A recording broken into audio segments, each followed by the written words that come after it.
Primero tenemos a Alba Luz, la doctora Alba Luz Hoyos, quien actualmente es gerente de Estrategia en Acción, profesional en Administración de Negocios, especialista en instituciones financieras.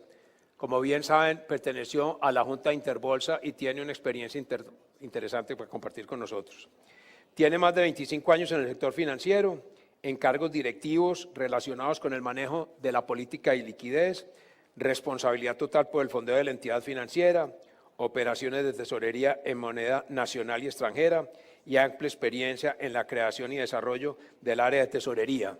Sus aportes van a ver ustedes qué tan importantes son. El doctor Luis Guillermo Vélez, quien bien sabe no necesita presentación, yo quiero ser enfático en el agradecimiento que tengo por el doctor Vélez por acompañarnos en este panel.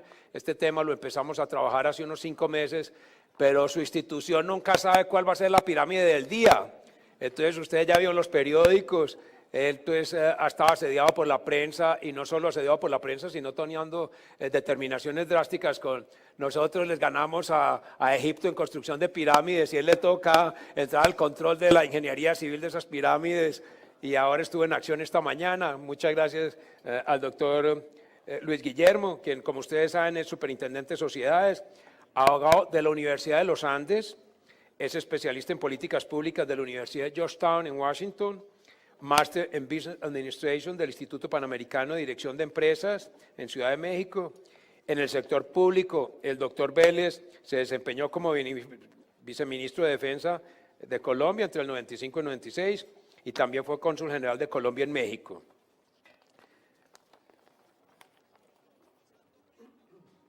Nos acompaña también pues el doctor Bojanini, quien pues aquí en Medellín es ampliamente conocido, eso no lo podemos negar, presidente del Grupo de Inversiones Suramericana, ingeniero industrial de la Universidad de los Andes, con un máster MBA en énfasis en actuaría de la Universidad de Michigan. Ha ocupado diversas posiciones en el sector privado, entre ellas la presidencia del administrador de fondos y pensiones y cesantías Protección, cargo en el que estuvo desde su fundación y por espacio de 15 años, y bien vemos la empresa que formó una de las compañías más importantes en el sector en el país. Antes de esa responsabilidad se desempeñó como gerente de actuaría en las compañías de seguros de Suramericana. Pertenece a las juntas directivas de empresas del Grupo Nutresa, Grupo Argos, Grupo Bancolombia, Suramericana y Sura Asset Management.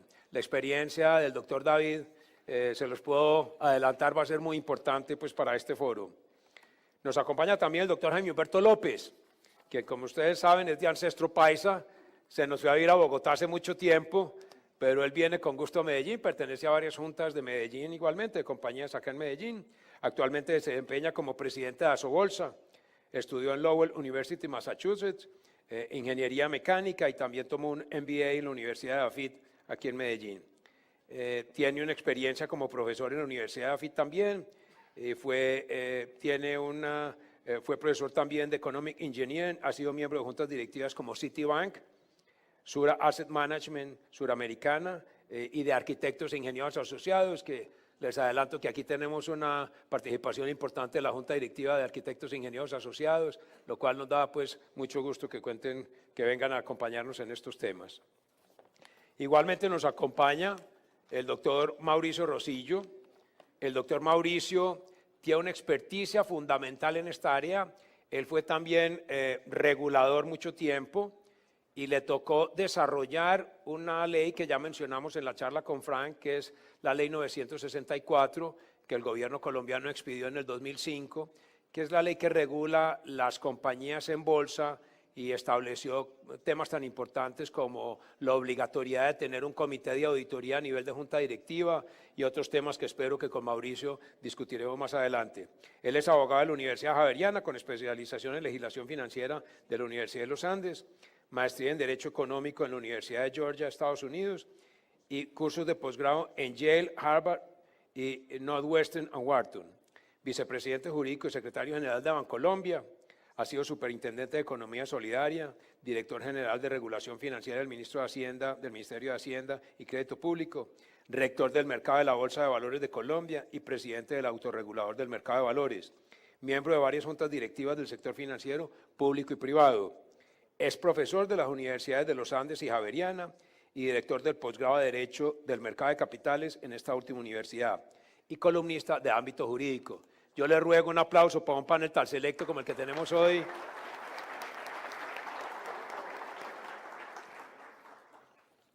Como decía inicialmente, hay un tema que no pertenece a gobierno corporativo, pero sí va mucho con lo que mencionó Frank de la educación, la ética, los valores, qué sociedad estamos formando.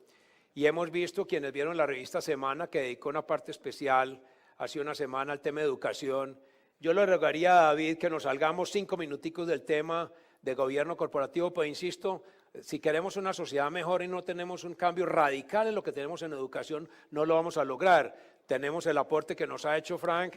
Me gustaría que David nos diera 2 palabritas de cómo ve el trabajo de empresarios por la educación y de pronto con la retroalimentación que nos dé Frank, tengamos una mini discusión de qué podemos hacer los empresarios por construir un mejor país vía una mejor educación. Bueno. Ya. ¿Se oye? No. Sí. Bueno. No sé si ya. Bueno. Muy buenos días a todos. Gracias al AmCham y a Ricardo por esta invitación. También le damos aquí la bienvenida al doctor Savage, quien nos hizo esta presentación esta mañana muy interesante. Bueno, Ricardo,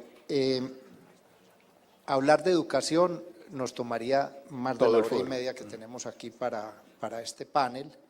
Simplemente quiero mencionar algunas cosas, y es que nos preocupa en Colombia la educación porque realmente se ha mencionado ya varias veces en el día de hoy la importancia de incluir temas como la ética en la educación universitaria y hasta en la educación secundaria de los jóvenes hoy en día. La educación pues tiene muchas etapas y nos ha preocupado mucho en Empresarios por la Educación porque una de ellas, la más importante, la primera infancia, que tiene que ver no solamente con la parte de nutrición y de desarrollo de la inteligencia de los niños y con el tema de la estimulación temprana a los niños para desarrollar su inteligencia, es una de las falencias grandes que tenemos en muchos países, incluido el nuestro, donde todavía no hay una cobertura en esta primera infancia del 100%. Es más, hay muchos niños en Colombia que todavía no tienen cobertura y que están expuestos a la desnutrición y obviamente si no tenemos unos niños con un desarrollo de su inteligencia, pues de ahí para adelante va a ser muy difícil la tarea de educarlos. Estamos también trabajando mucho en ayudarle al Ministerio de Educación en la definición de políticas públicas para mejorar la calidad de la educación. Hemos visto los temas de las pruebas PISA, cómo Colombia pues aparece en los últimos lugares, sin embargo es en los últimos lugares de los países que deciden someterse a una evaluación, porque hay países que no están ahí. Eso nos genera pues bastante inconformidad a todos los colombianos y lo importante de esto es que ya la educación empieza a jugar un papel importante en los medios, en las preocupaciones de muchas personas, porque si a los padres de familia no les preocupa la educación de sus hijos, pues difícilmente quienes proveen esa educación van a tratar de hacer algo por mejorarla, y eso es un tema también de gobierno. ¿Quién exige en Colombia una mejor educación? Y después viene la parte de la educación superior, técnica, tecnológica, donde también hay grandes retos de preparar a los jóvenes con una educación pertinente, una educación que les sirva para la vida y que sirva para las necesidades que hoy tiene el mundo empresarial en la formación de personas, los diferentes talentos que se necesitan, conocimientos, y en eso pues también se está trabajando. Uno de los trabajos importantes que esperamos entregar este año en el Consejo Privado de Competitividad es precisamente un estudio de brechas en la parte de formación del talento humano. Sobre la educación, y para entrar en materia quisiera mencionar una parte importante de la educación de las personas, y es la formación que recibimos en las empresas. Y esta mañana se habló un poco de eso. Está la educación en las casas, de los padres, de los abuelos, pues obviamente la educación en las instituciones educativas, pero cuando uno ingresa a una empresa, recibe una formación, y esa formación se recibe de los líderes de esas empresas. Se habló aquí del tema de la cultura organizacional. Una parte importante o tarea importante que tenemos en las empresas es la de ser capaces de difundir, los líderes de las organizaciones, difundir esa cultura organizacional, que no solamente se hace haciendo un manifiesto o un documento donde se plasmen los valores y los principios organizacionales, sino cómo con el ejemplo esos principios y valores organizacionales se llevan a la práctica, porque ahí es donde está buena parte de la esencia de lo que vamos a hablar hoy aquí. Entonces, yo diría que tal vez una de las fases más importantes de la educación de una persona la recibe al ingresar en una empresa. Si en esa empresa hay una cultura sólida, fuerte, una cultura de transparencia, una cultura pues obviamente de honestidad, de integridad, con valores éticos, y eso lo llevan a la práctica los líderes de esa organización, pues quienes trabajan ahí van a tener ese ejemplo, y ya tenemos una buena base para evitar que sucedan cosas como las que se han mencionado hoy aquí. En español, ya el traductor le ayuda. ¿Cómo podemos lograr que los empresarios se inquieten más por la importancia de la educación? Ya David nos cuenta cómo el Grupo de Empresarios por la Educación está haciendo una labor.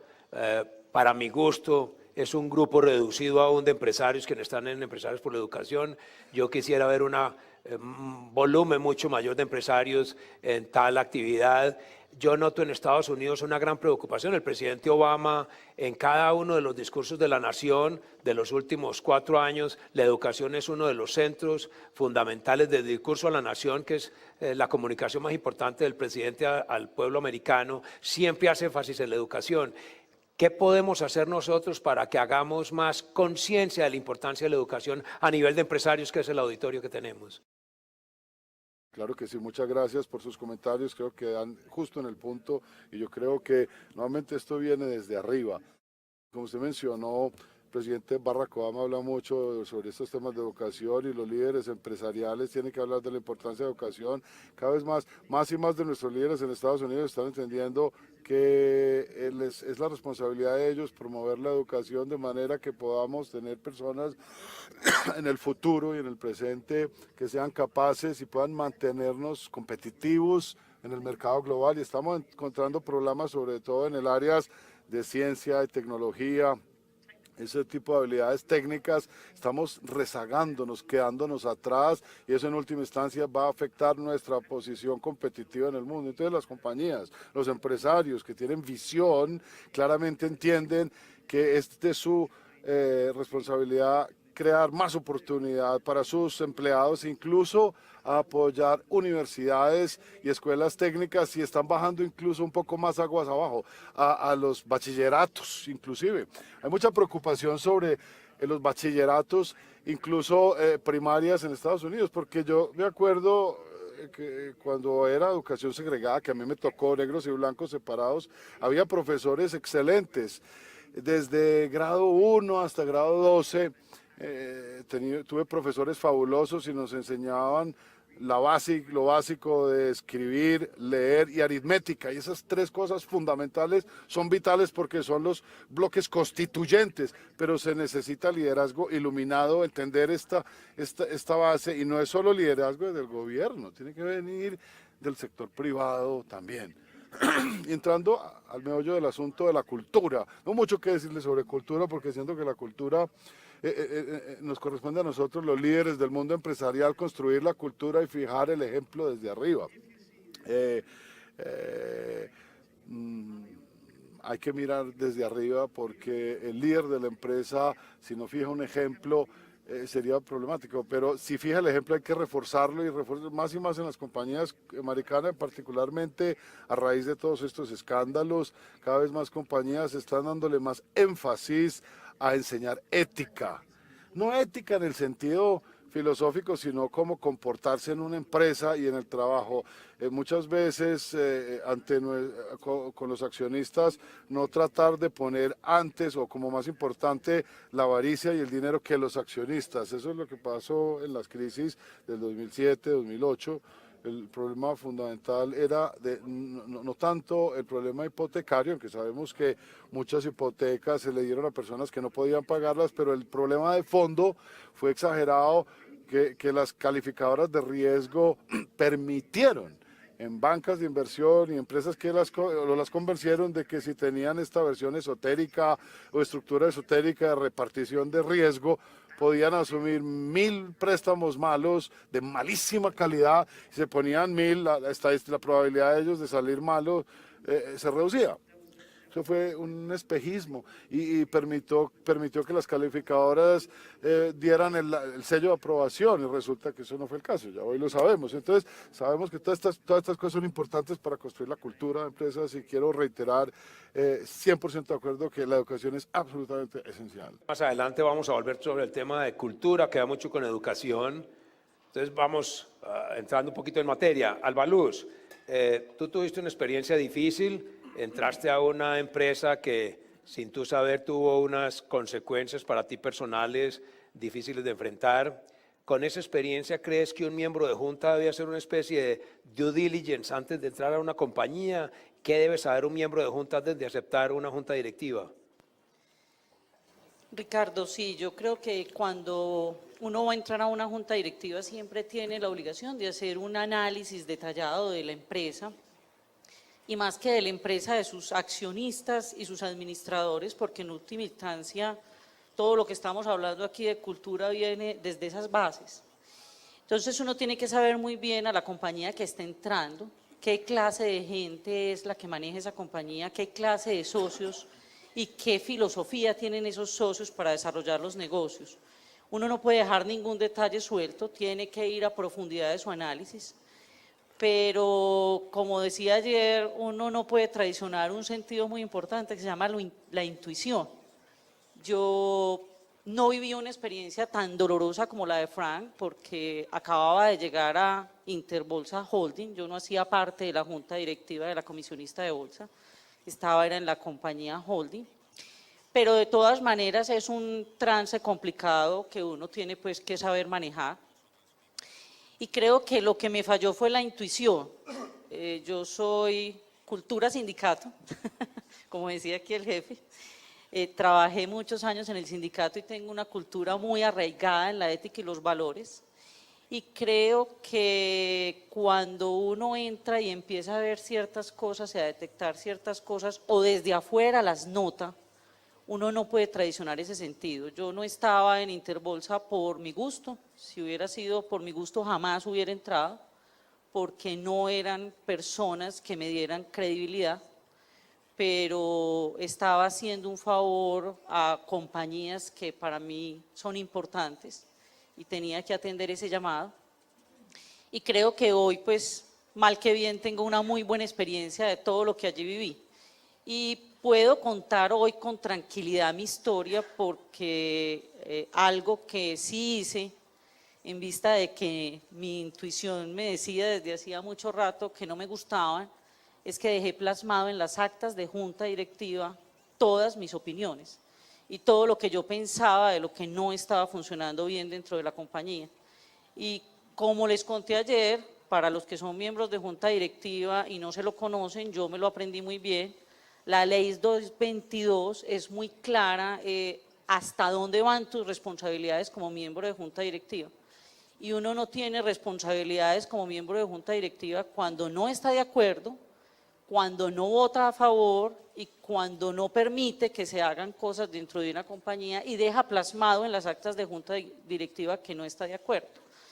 Entonces yo creo que eso en parte es lo que hoy me da la tranquilidad. Yo digo que quien pueda conocer mi historia a fondo, simplemente podría leer las actas de la Junta Directiva. Yo no las puedo prestar porque son parte confidencial del sumario, eso hace parte del proceso, pero todo está escrito en las actas y lo que las palabras se las lleve el viento. Yo podría estar aquí contando una historia de lo que hice o no hice, pero afortunadamente todo está por escrito y eso es lo que me da la tranquilidad, que afortunadamente advertí sobre lo que estaba sucediendo y los inconvenientes que veía que se iban a presentar.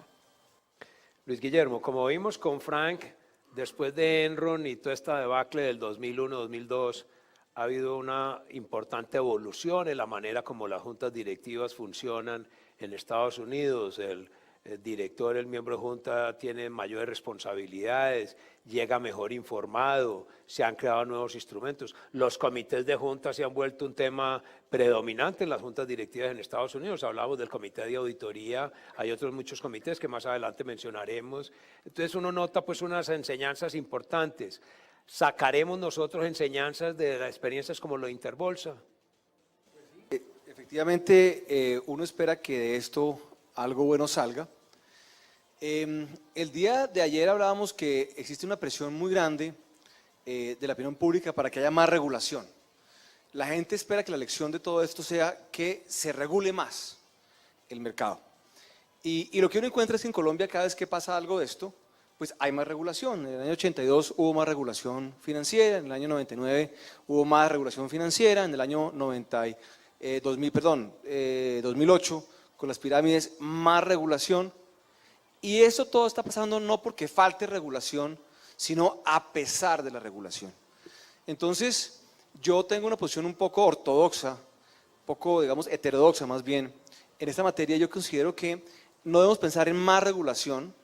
El mercado financiero colombiano es un mercado hiperregulado, es de los más regulados de la región y es de los más regulados del mundo. Y yo lo que creo es que debemos más bien es abordar el problema digamos, por otro lado.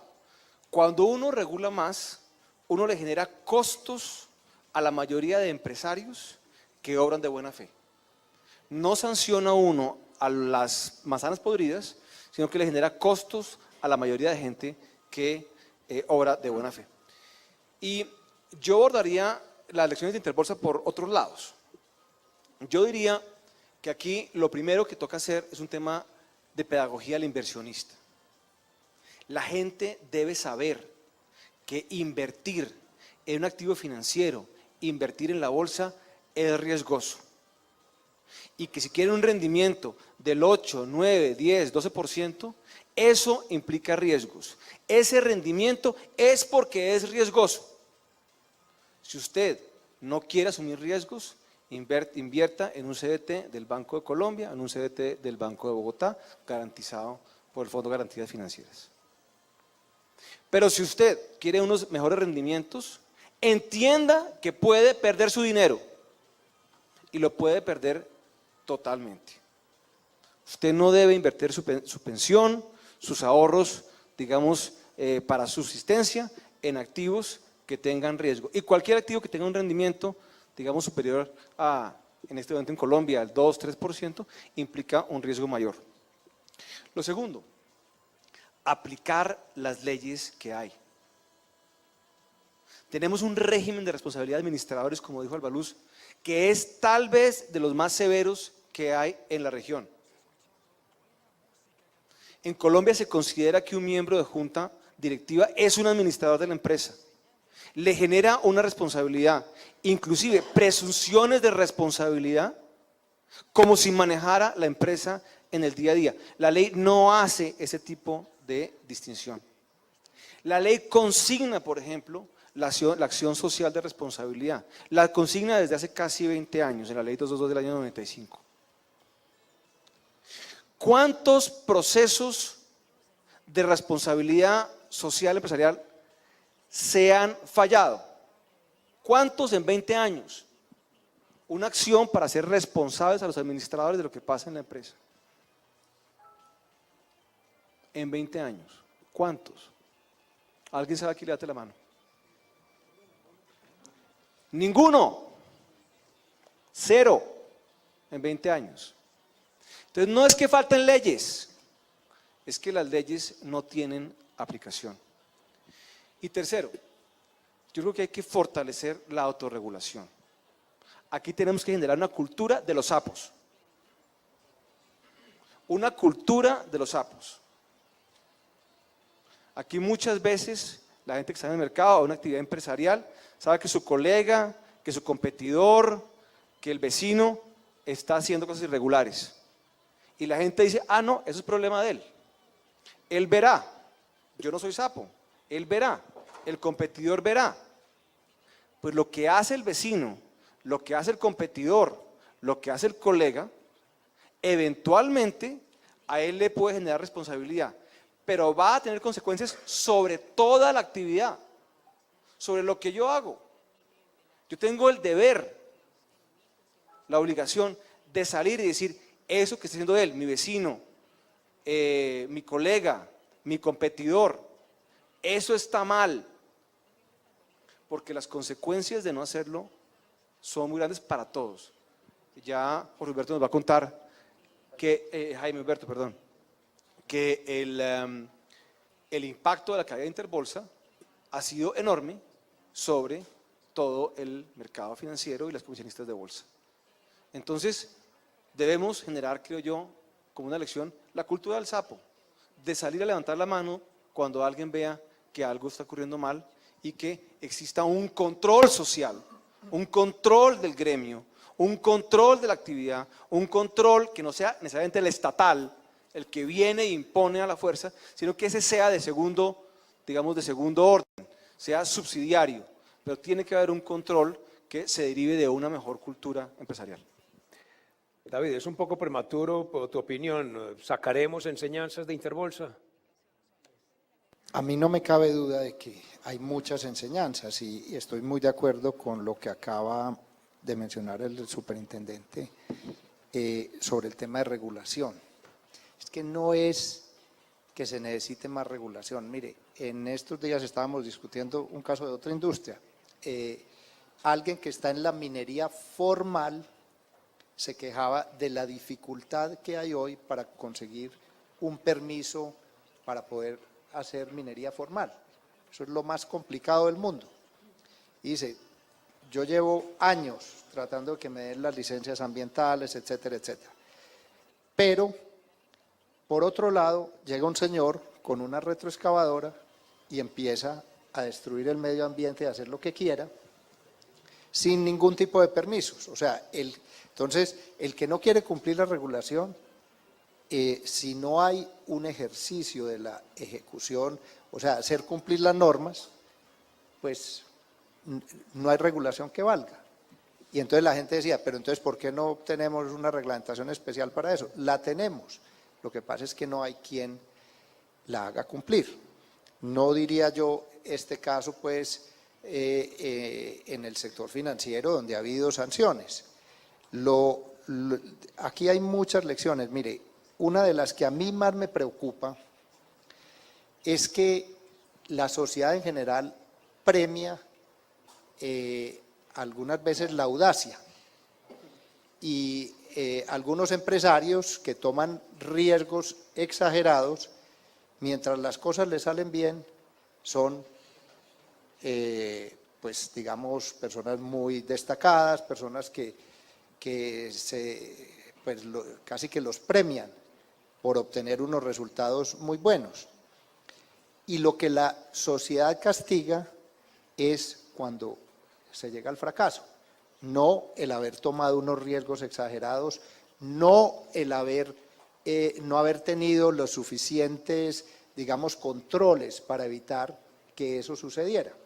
Entonces, el caso de Interbolsa para mí es un caso donde el gran señalamiento y el gran castigo que tiene hoy Interbolsa es porque fracasaron en un riesgo muy audaz que tomaron, que todos pues ya sabemos este caso y no lo vamos a volver a mencionar aquí, pero fracasaron porque no les funcionó su modelo de negocio, que era demasiado riesgoso, pero no se están castigando a estos señores por haber hecho cosas indebidas, por no haber tenido los controles, por no haber tenido por haber tomado riesgos exageradamente altos.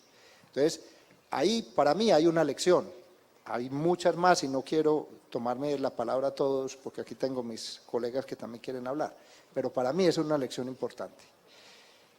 La sociedad hoy castiga el fracaso, no castiga la mala gestión de auditoría, no castiga el mal gobierno corporativo, no castiga esas cosas, castiga es el fracaso. Si a usted le va bien haciendo locuras, hasta lo ponen en un pedestal. Bueno, aquí prendió el debate el doctor David porque el tema es bien candente, vamos a ver más adelante, seguramente lo consideraremos más en detalle. Entonces paso a Jaime Humberto. Jaime Humberto, los organismos de control en buena medida son responsables de fortalecer la confianza de los inversionistas. Al procurador no le gustó la manera prudente como el superfinanciero manejó la crisis de Interbolsa. Tú has estado opinando con razón al respecto. ¿Por qué no nos refrescas tu posición con relación a lo que ha pasado en ese sentido? Yo he sido y seguiré siendo defensor de la actitud que tomó el superintendente financiero. ¿Y por qué soy defensor? Primero, cuando el procurador, digamos, juzgó, sancionó al superintendente, se le olvidó un detalle pequeño, que ese mismo superintendente intervino y liquidó tanto a Proyectar como a Interbolsa. Es decir, es que el hecho de la sanción fue posterior a haber tomado una decisión bastante valiente. Y no podemos dejar de pensar que un superintendente, y particularmente el financiero, tiene una potestad inmensamente grande, tiene la discrecionalidad de cerrar una entidad financiera cuando lo considere necesario. No lo tiene ni el ministro de Hacienda, solo el superintendente. Cuando uno tiene semejante discrecionalidad, es natural pensar que uno tiene que ser, obviamente, muy severo con las decisiones, digamos, tener un carácter absolutamente definido para tomar esas decisiones, pero tiene que ser cauto. Recordemos que el marco regulatorio en Colombia para tipificar digamos, una infracción financiera no es claro, es muy enredado. Es hacer el mapa de todo para poder tomar una decisión y que no se le devuelva, porque igualmente pueden demandar al Estado por pánico financiero, que lo pudieron haber creado. Y hubiera sido un problema sistémico infinitamente mayor. Entonces el procurador viene y juzga, ¿qué? El timing, el momento inoportuno en el cual lo hizo. ¿Cuál era el oportuno? ¿En qué momento? Donde hubiera probablemente creado mucho más problemas y más hecatombes, digamos, dentro del país. Es muy difícil. Ahora bien, también recordemos algo. Interbolsa cae porque incumple con el Banco Bilbao Vizcaya. Interbolsa se había cuidado, como suelen cuidarse todos aquellos que están haciendo un delito, cuidarse de que no haya ninguna trazabilidad clara para poder ejercer, digamos, el derecho que tenía el superintendente. Si no fuera por ese hecho en sí, no hubiera podido caer ese día Interbolsa, porque mientras uno no tenga una causal que justifique el hecho, uno no puede, digamos, tomar la decisión que él tomó. Pero quiero agregar algo que es bien importante, que me parece que tampoco lo tuvo en cuenta el procurador en su juicio. Muchas entidades financieras se sorprendieron, gratamente por supuesto, con lo que pasó inmediatamente después del siniestro, digamos, de Interbolsa, porque se manejó todo absolutamente impecable. Hubo una coordinación entre el Banco de la República, la Superintendencia Financiera, AMB, la Bolsa de Valores, todos los comisionistas a través de nuestra gremiación, en fin, por supuesto que la banca inmediatamente tomó parte de la responsabilidad, particularmente Bancolombia. De modo que hubo un trabajo absolutamente armonioso y se evitó una catástrofe. Como decía ahora el superintendente que tengo a mi lado, el doctor Luis Guillermo, tiene razón, a nosotros nos afectó mucho, la confianza se nos vino al piso, estamos apenas levantando un poco la confianza de las firmas comisionistas. Eso ha sido un trabajo arduo y muy difícil, yo lo sé, pero materialmente no hubo, digamos, ningún trauma que tuviera las dimensiones que tenía el mayor proveedor de liquidez del país. Ese es otro tema que hay que tener presente. Él proveía el 30% de la liquidez que había en el mercado. Entonces, yo insisto y para concluir, yo sí apruebo la decisión del súper en el momento que la hizo. Me parece que fue seria, fue responsable y hoy están liquidados tanto Proyectar como Interbolsa. Mauricio, usted conoce por dentro todo este intríngulis igualmente. ¿Cuál es tu opinión al respecto? Gracias, Ricardo. Mira, cuando se diseña un modelo institucional de regulación y de supervisión, generalmente se monta con algo que se conoce en el mundo académico como las líneas de defensa. Y líneas de defensa involucra temas internos y externos. Las típicas líneas de defensa internas para evitar que este tipo de situaciones ocurran, pues lógicamente es el control interno, la auditoría, el revisor fiscal, el contralor normativo, el gobierno corporativo que tiene una sociedad, en este caso, y lógicamente una política adecuada de administración de los riesgos. Desde la perspectiva externa, surge igualmente los autorreguladores, los reguladores, las bolsas de valores que tienen y cumplen funciones en esa línea de defensa justamente para que estas cosas ocurran. Y lógicamente igualmente también la regulación que ahorita mencionaban. Y no podemos desconocer que otra parte de la línea de defensa son los mismos inversionistas y ahorradores que, teniendo en cuenta el concepto de disciplina de mercado, deben igualmente monitorear y estar muy seguros dónde invierten sus recursos. Lo que ocurrió en este caso, yo creo que hoy en día, después de tener toda la información por parte de los medios, es claro que esto escapa a cualquier diseño institucional. Acá claramente hubo, pues seguramente, muchos delitos, muchas actividades non santas, que lógicamente escapan a la responsabilidad de un regulador, de un supervisor, incluso de la misma junta directiva, que seguramente en muchas ocasiones no les dieron la información o les dijeron mentiras, como algo ocurrió parecido en el caso que nos mencionaba Frank. Si ustedes miran la actuación del Estado, el principal objetivo por el cual hay regulación y supervisión financiera es evitar el riesgo sistémico.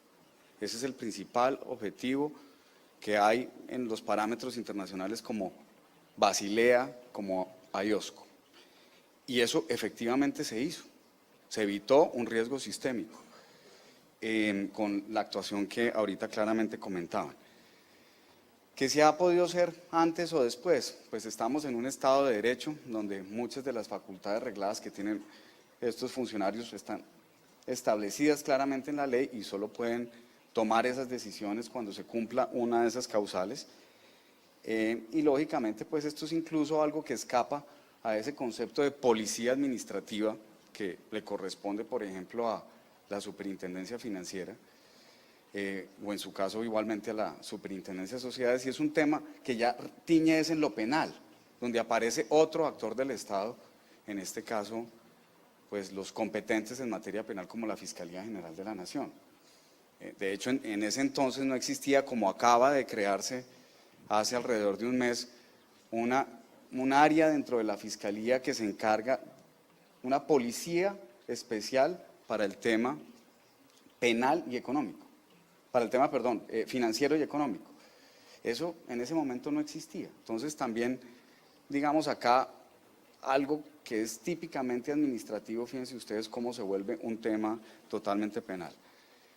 Obviamente hoy tenemos la información de esa maraña compleja financiera y legal que tenía esta organización, y fíjense ustedes que en su momento el Estado tomó, a través de la Superintendencia de Sociedades y de la Superintendencia Financiera, las decisiones que tenía que tomar conforme al marco legal vigente y la información disponible.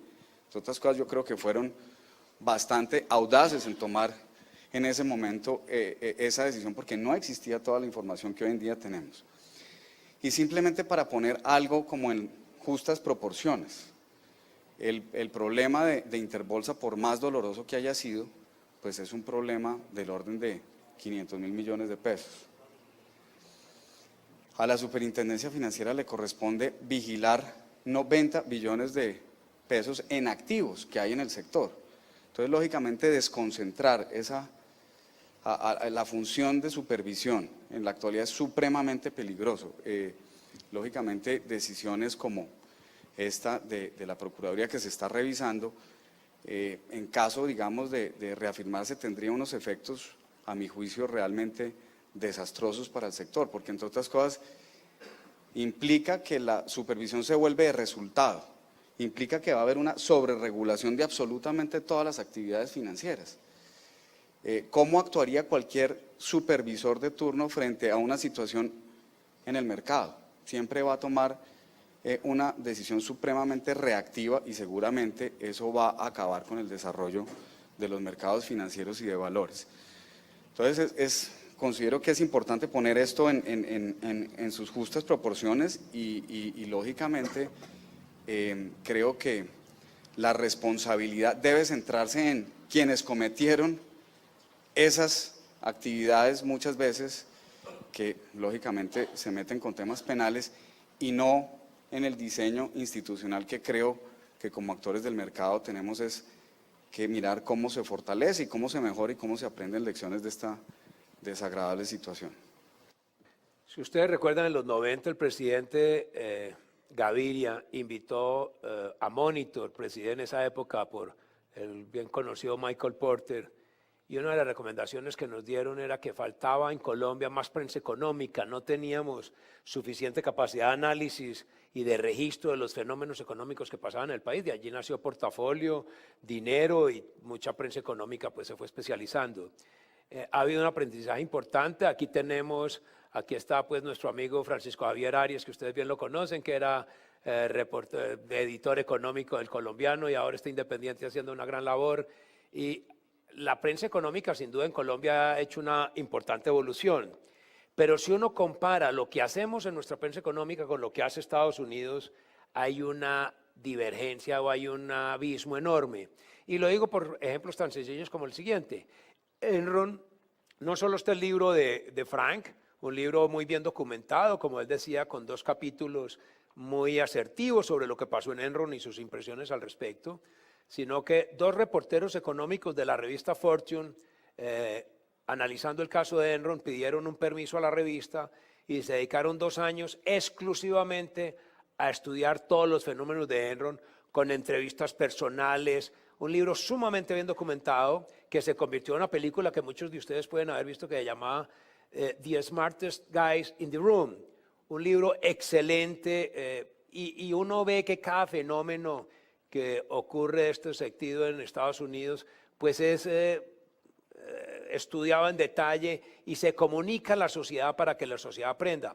Nosotros estamos en una situación incipiente, en el caso de Enron ya hemos sacado 2 libros, pero estos señores que hicieron un gran esfuerzo ponen textualmente al Baluz, pero sin embargo ni le entrevistaron a ella, copian de registros que tomaron, o sea, no tienen el tiempo seguramente ni los medios económicos para hacer un esfuerzo mayor.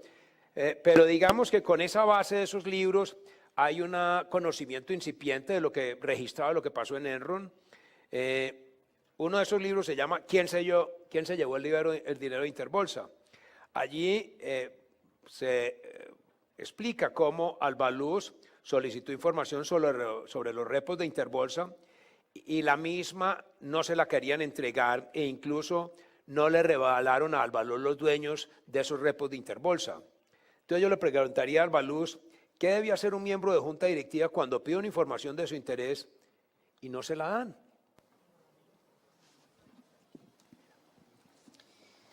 Yo creo que como miembro de junta directiva uno tiene la obligación de pedir toda la información que necesite para darse una muy buena impresión de lo que está pasando en una compañía. Como dices tú en el libro, la persona que escribió el libro, que quien no me entrevistó, pero quien al parecer tiene toda mi declaración ante la Fiscalía, tiene las actas en sus manos, y en las actas figura que yo exigí que me entregaran toda la información de los repos de Interbolsa y quiénes eran las personas que tenían esos repos, porque yo quería evaluar todo el riesgo de liquidez de la compañía. Me negaron la información, pidieron que un grupo especializado estudiara si yo tenía la facultad para pedir información de la compañía de bolsa, porque yo no era miembro de la junta directiva de la comisionista de bolsa.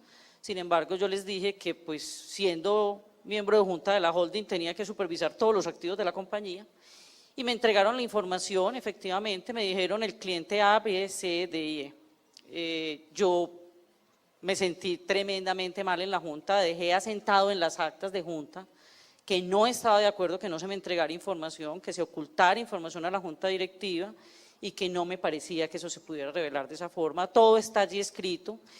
Mi enseñanza para todo el mundo, y creo que muy poquita gente la hace, es que las actas de Junta son un elemento de trabajo de la Junta Directiva. Yo creo que muy poquita gente se toma el trabajo de estudiarlas, de leerlas y dejar asentado en ellas con qué no está de acuerdo en algunas de las decisiones, que yo creo que es un trabajo muy importante que hay que hacer y que eso me permite hoy a mí estar muy tranquila de todas las decisiones y de todo lo que pasó en las 4 juntas. Además aclaro que estuve presente antes de que sucediera todo lo de Interbolsa, porque yo había acabado de llegar a la Junta Directiva. Incluso el día que anunciaron todo, teníamos una capacitación, no habíamos terminado siquiera la capacitación.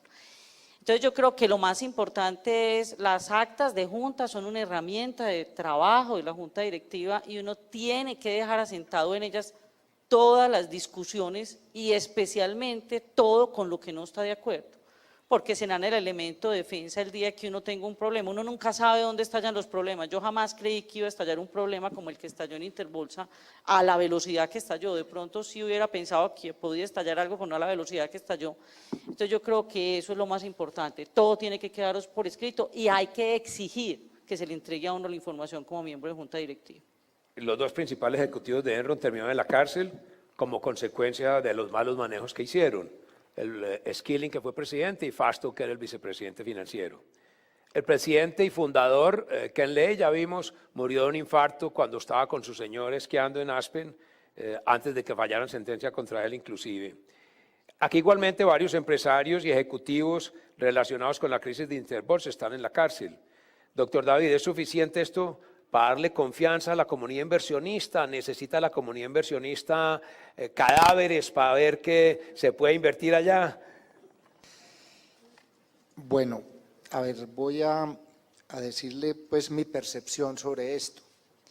Ahora Jaime Humberto mencionó un caso, el de Proyectar Valores, y había personas comunes a ambas entidades que todavía no están pagando ningún tipo de condena. No quiero mencionar nombres, pero yo creo que soy bastante explícito. Yo pienso que en casos como estos, quienes primero, pues obviamente el presidente de la entidad está en la cárcel y es algo ejemplar, pero los cerebros detrás de esto muchas veces se cuidan de que no queden implicados. Y en esto también hay chivos expiatorios. Hay personas en mandos medios que, obedeciendo a sus jefes, de pronto no teniendo el suficiente sentido crítico para poner una voz de alerta, hacen las cosas y después tienen que asumir las responsabilidades. Y esos son los que hoy pueden estar, la mayoría, pagando condenas, y quienes fueron los cerebros detrás de esto, yo todavía no los veo con ninguna sanción. Puede que la ley actúe, obviamente la Fiscalía todavía está investigando, cosa que en Colombia es bastante lento también el proceso. Entonces, ese es uno de los temas a llamar la atención sobre la justicia que debe ser revisada en Colombia desde hace mucho tiempo, porque si un proceso toma tanto tiempo, si hay negociaciones que pueden conducir a rebaja de penas, estas actúan más sobre esas personas que tuvieron las mayores responsabilidades y no sobre los que muchas veces tienen que pagar las condenas por recibir órdenes o por no ser lo suficientemente críticos. Entonces yo pienso que en el caso colombiano todavía falta. Hubo sanciones, algunos de ellos previas, tú lo mencionaste en uno de tus artículos. Sin embargo, aunque una persona esté expulsada de la bolsa de valores, podía seguir actuando a través de mecanismos, de tener otras personas que lo representaran o lo que fuera, y eso conduce a ese tipo de cosas. Entonces, a mí me parece que todavía falta. Doctor Jaime, tú representas los comisionistas, quienes de alguna manera fueron negativamente afectados por este fenómeno. ¿Cuál sería tu opinión? ¿Falta más decisión de la ley? ¿Necesitamos más gente implicada en esto para que yo no diría solo para que la comunidad inversionista tenga más confianza, sino para que el prospectivo delincuente sepa que hay un riesgo grave, que si comete el delito va a pagar las consecuencias. ¿Cuál es tu opinión? Sí, bueno, yendo en la misma línea de David, por supuesto, y creo que coincido en todo lo que dice, pero yo sería un poco más draconiano. Yo sí creo que necesitamos un poco más de cadáveres. Y es que lo necesitamos porque es que la justicia en Colombia, que se ha dado cuenta que era bastante tolerante, ha empezado a entender que la sociedad le está exigiendo cosas. Es que la que se sintió burlada fue la sociedad.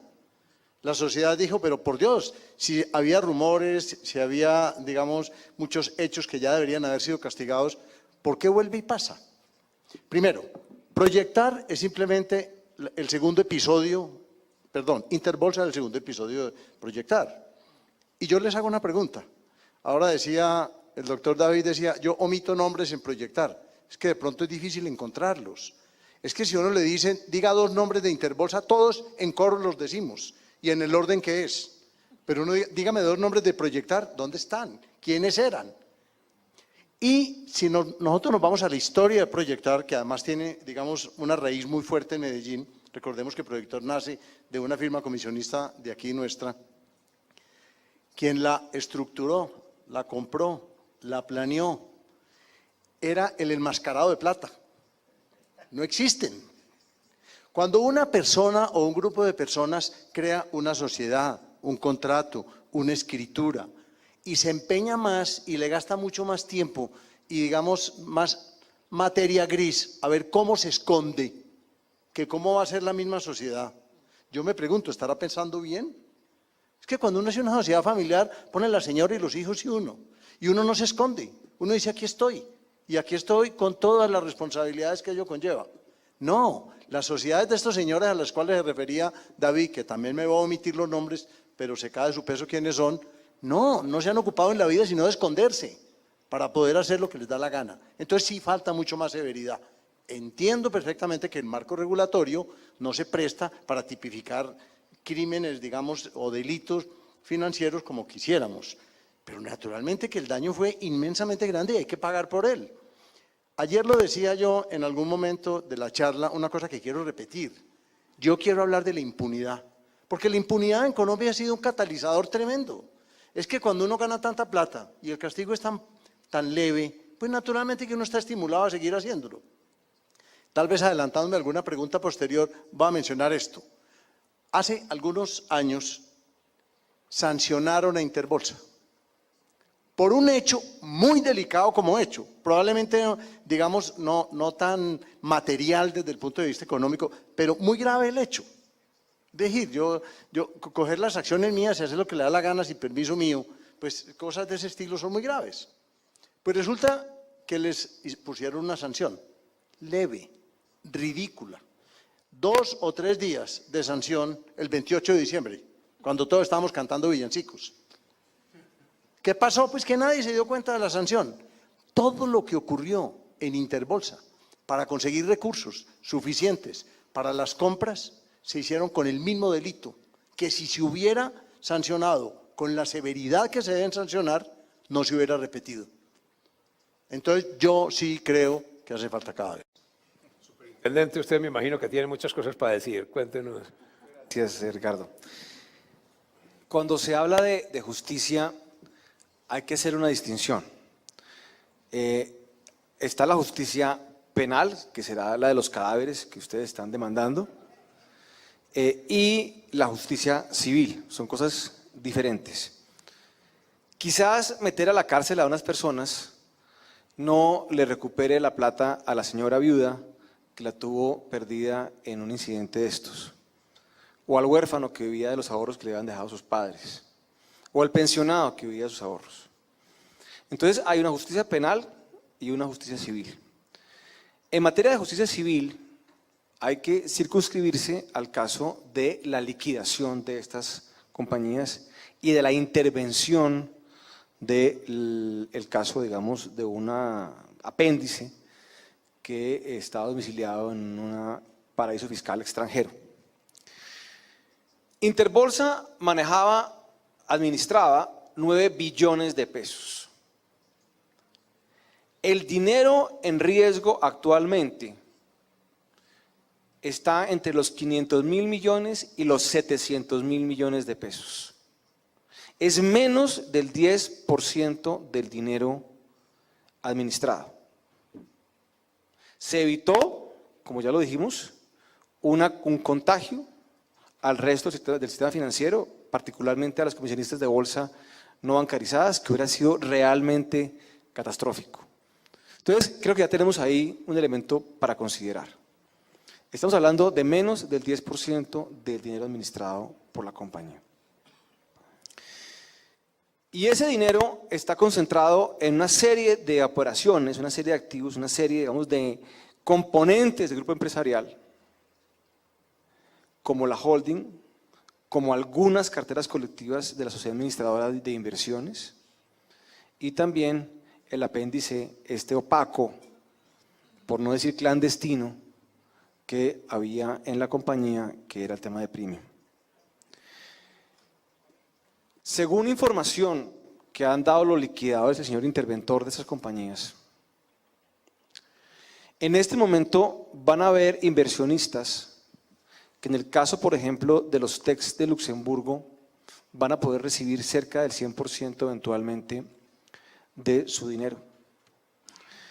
En el caso de las carteras colectivas de la SAI, el liquidador de las mismas o de la holding habla de una recuperación que puede estar cercana al 90%, tal vez un poco menos, en las dos más afectadas, que son la cartera Credit y la cartera de Factoring. Y en el caso de Premium, el señor interventor está hablando de montos que tienen una gran variación entre un 40 y un 70% de lo invertido. Todo depende de dos cosas.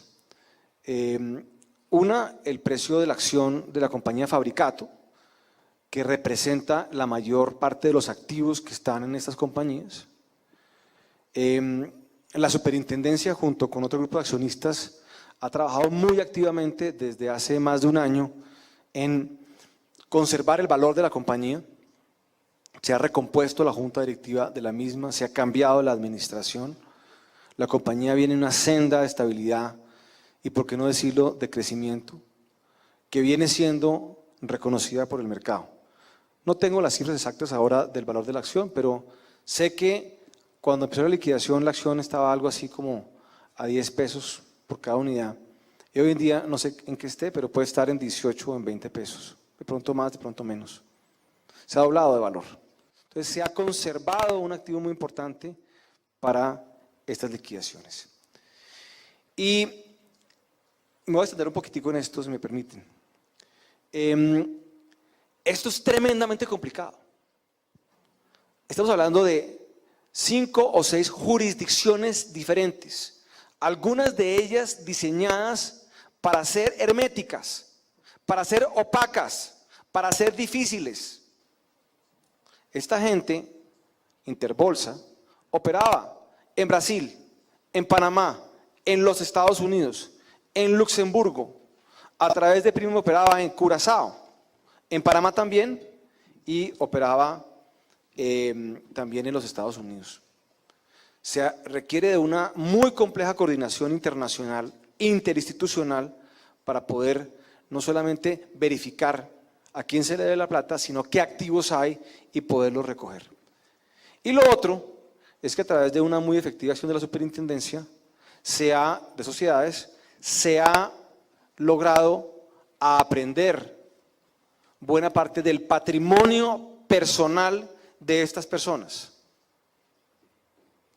Pueden haber bienes en este momento por aproximadamente 120.000 millones de pesos del patrimonio personal de estas personas que está congelado.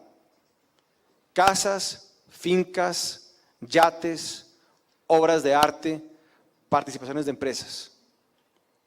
Eso está congelado y está en proceso de liquidación.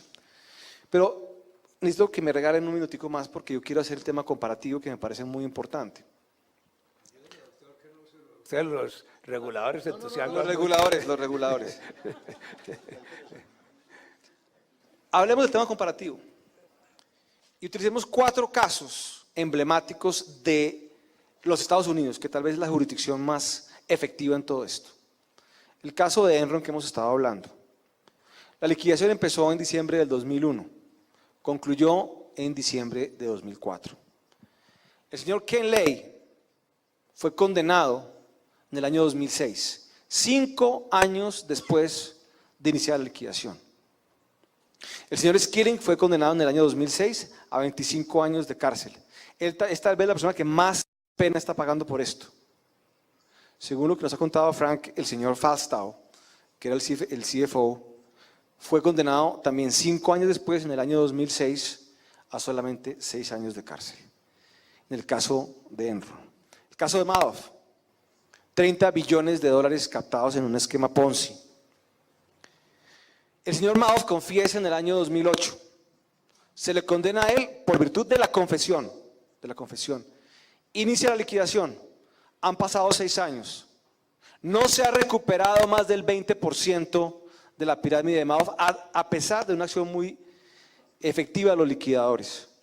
En el año 2013 se condenó a las 5 personas responsables del esquema, o sea, 6 años después prácticamente, incluido el hermano de Madoff. Stanford, el banco Stanford, 9 billones de dólares administrados. En el año 2008 el señor Stanford es arrestado, es condenado en el año 2011 o 2012. Se ha recuperado el 1%. El 1% de los 9 billones de dólares. O sea, le ha entregado por lo menos a las personas. Hay, si mal no recuerdo, 350 personas colombianas que invirtieron en eso, por activos de aproximadamente 200 y pico millones de dólares en el Banco Stanford. Han recuperado el 1%. Una liquidación que se lleva a cabo en Texas y en la isla de Antigua. Y el caso que a mí más me gusta, porque creo que ilustra adecuadamente el caso de Interbolsa, es el caso del señor Jordan Belfort, célebre por la película El Lobo de Wall Street. Levanten la mano los que la vieron, la película. Bastantes personas. Todos. Todas. Stratton Oakmont. Señor, se le hace el indictment, o sea, cesa la operación de la compañía en el año 98. Se le hace el indictment en el año 98. Se le condena en el año 2003, 5 años después. Cifras muy parecidas a Premium, al caso de Premium. 1.516 víctimas, 200 millones de dólares involucrados en la defraudación. Señor Belfort, con todos los excesos que ustedes vieron en la película, condenado a 22 meses de prisión. Dinero recuperado, 11 millones de dólares. Algo más del 5%. Conclusión, es imposible haber dado más resultados en el caso de la liquidación y desmonte de Interbolsa y sus compañías vinculadas.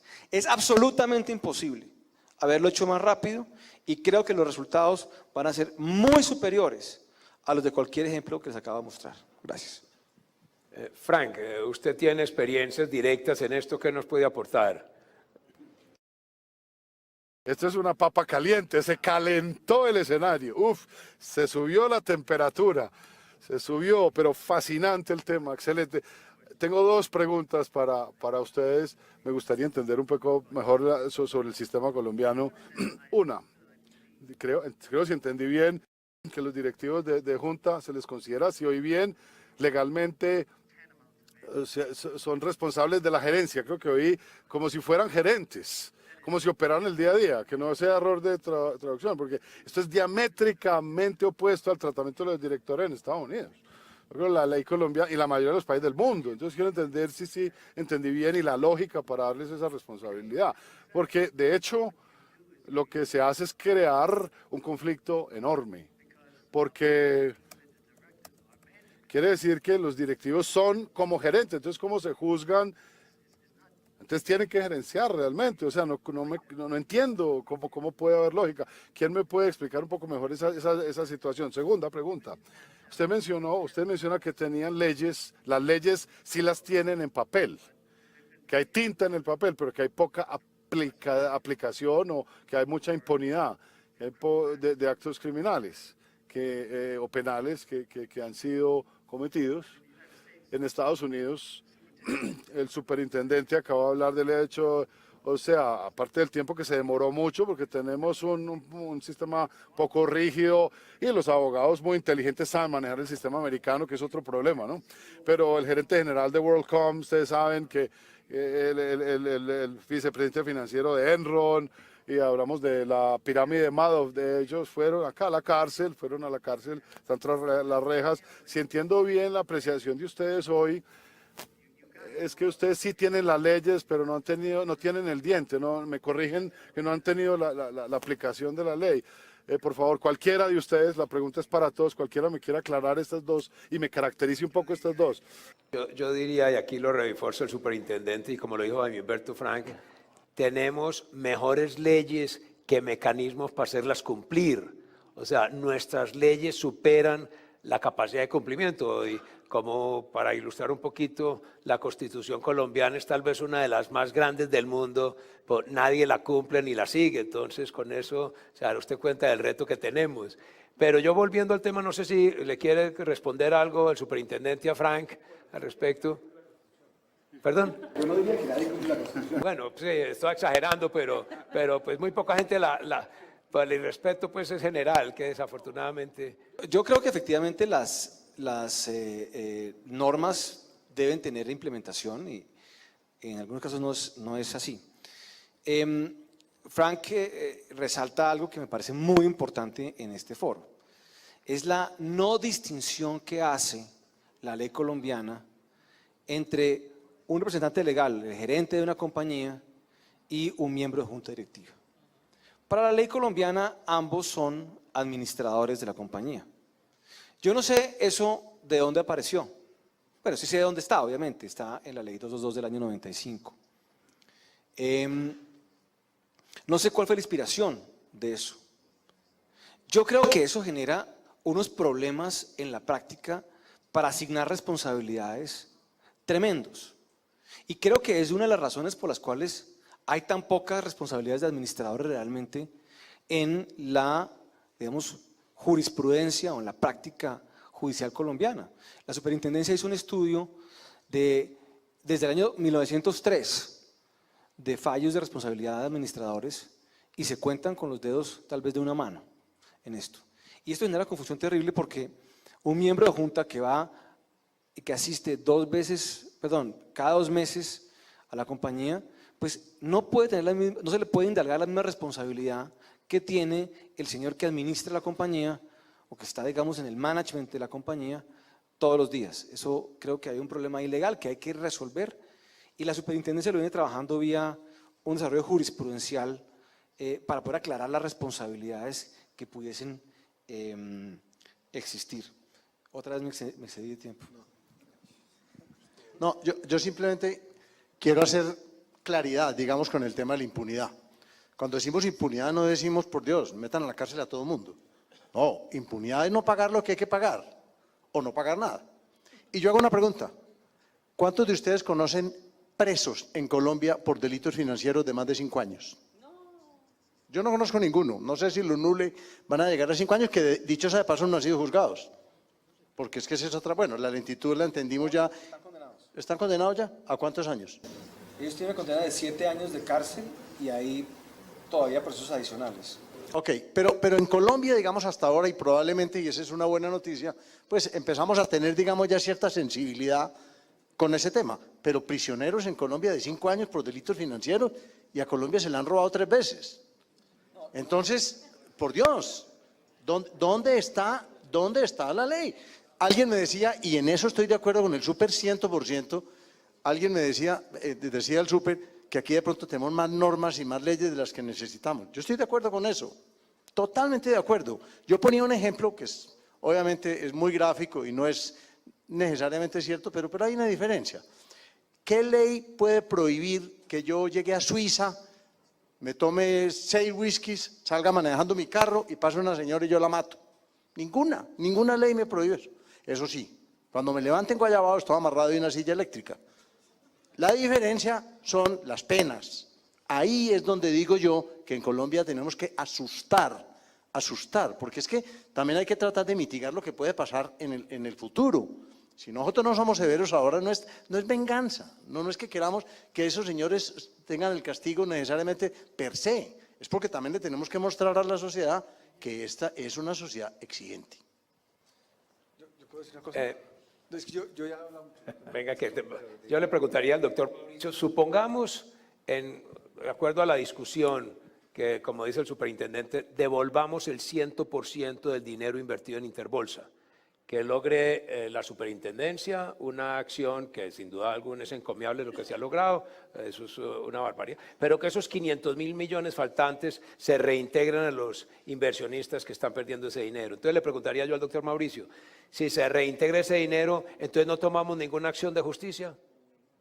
No, definitivamente acá tiene que haber, independientemente del tema de la recuperación del dinero, sanciones que sean ejemplarizantes para la sociedad y disuasivas con el propósito de que realmente nadie vuelva a incurrir en estas conductas.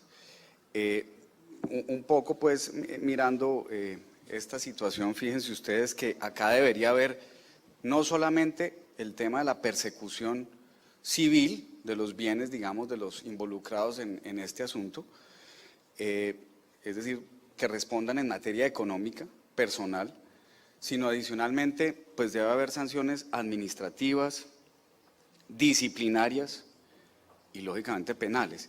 Garantizar que este tipo de personas no vuelvan al mercado financiero y al mercado de valores. En el tema penal, pues lógicamente sí, seguramente las penas son muy bajas y es un asunto que habrá que resolver teniendo en cuenta el problema de administración de justicia que tenemos. Es decir, acá un grupo de personas que masacra a otras, le dan 5 años de cárcel, pues ¿qué vamos a esperar nosotros pues de delitos financieros? Entonces yo creo que es una conversación superior. Pero un poco retomando algo que mencionaba el doctor David, creo que es importante mencionar algo que son los administradores y los intermediarios de facto, que son esas personas que actúan al margen de la ley, que muchas veces son los que se escapan de todas estas sanciones. En el pasado, y les cuento una anécdota, cuando se estaba tramitando el primer proyecto de ley de mercado de valores, había una disposición que se establecía la responsabilidad de los administradores de facto. Justamente por tener el proyecto de ley, esa disposición, el proyecto de ley se hundió. Se archivó en el Congreso, pues después de mucho lobby que hubo pues, por parte de varias personas. Hoy en día, si tuviéramos esa disposición, créanme que otro sería el cantar.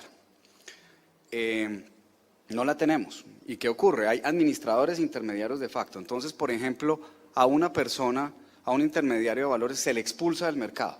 No puede volver al mercado. Entonces, se quita su ropaje de intermediario y se vuelve cliente. Y actúa como cliente. Y perfectamente puede dar órdenes de compra y venta en el mercado de valores. Ahí está, mejor dicho, bypaseándose toda la regulación y la supervisión. Y lógicamente vienen también todos estos vehículos jurídicos y financieros creativos en muchas jurisdicciones donde es imposible conocer quién es el verdadero beneficiario real de una sociedad.